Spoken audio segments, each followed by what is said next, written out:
Now that we've examined primary education in the United States, it's time for us to consider the government's role in higher education. To understand the role that government can play in higher education, we need to understand its motivation first. Higher education provides numerous benefits to both the individual and the society as a whole.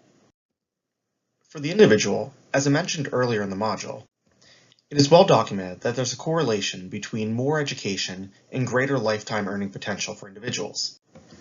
Further, investment in higher education yields several positive externalities similar to primary education.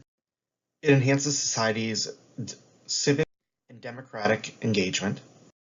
It provides a well-qualified workforce to fill jobs in various sectors. And because of that increased lifetime earning potential, it ultimately increases the quality of life across society as a whole. Finally, higher education is seen as spurring economic growth in society. This idea comes out of human capital theory. This is the idea that education, training, intelligence, skills, health, and other things that employers value are seen as assets. These are intangible things that businesses want, desire, and seek to grow in the population. Ultimately, universities and places of higher education are seen as engines of economic growth because they provide the training for these assets or the development of these assets. As such, higher education tends to follow the demands of businesses. Think about today. What is the fastest growing field in our economy? Well, it's health professionals.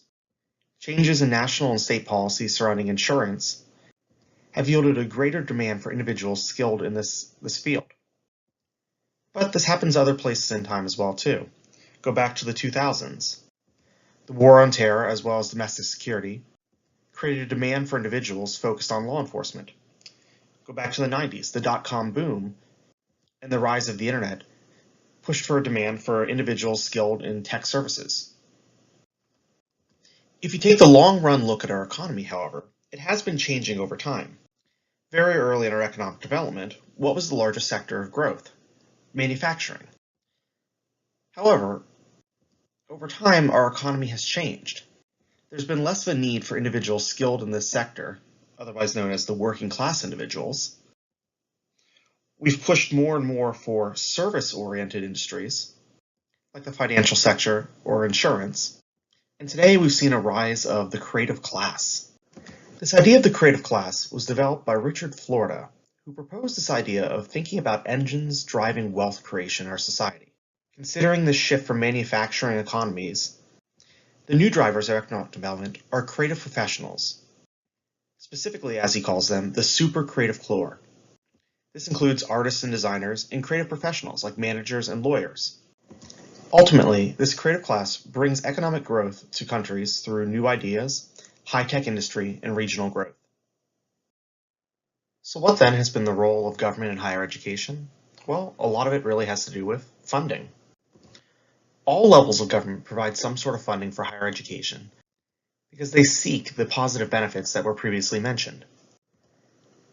Local governments tend to benefit a lot from public colleges in their proximity. Thus, a small portion of local taxes actually go to the state and are redistributed back to the public institutions in the state. However, because of the benefits for local governments, both economic and social, many local governments will fund public colleges in different ways. They may help provide land for these public colleges to be built or expanded. They may assist in subsidizing utilities and infrastructure for these colleges. And local officials may advocate for the public colleges at the state and federal level. This is important when it comes time for state and federal budgeting to ultimately receive greater appropriations. The states historically provided a significant amount of funding for public colleges. However, because of things like the economic recession and the overall demand for public education at the higher level, state appropriations are declining, and ultimately tuition is increasing to match that decline. Finally, the federal government has provided some investment in public colleges over time. If you go back to 1862, Abraham Lincoln signed the Morrill Act, which basically was a land grant for colleges. It gave 30,000 acres of public land for each senator and representative in a state. That acreage ultimately was sold, and then the money was put into an endowment fund which supports colleges in each state. Beyond this, the federal government has subsidized individual students. Going back to 1944, the GI Bill was established, which provides educational assistance to men and women in the United States service, as well as veterans and their dependents. If you go back to 1972, the federal government established Pell Grants. This is federal money based upon financial need for students with family incomes roughly less than $60,000, which considers family size, income, price, and length of attendance at a university or institution. If you go back to 1965, the federal government guaranteed student loans. What does this mean? Well, these types of loans are distinct from personal or private loans in that they're backed by federal government funds.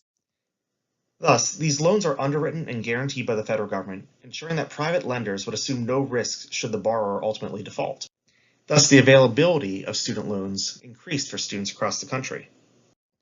Finally, the federal government subsidizes research at public institutions through grants and donations, and over time, billions have been awarded.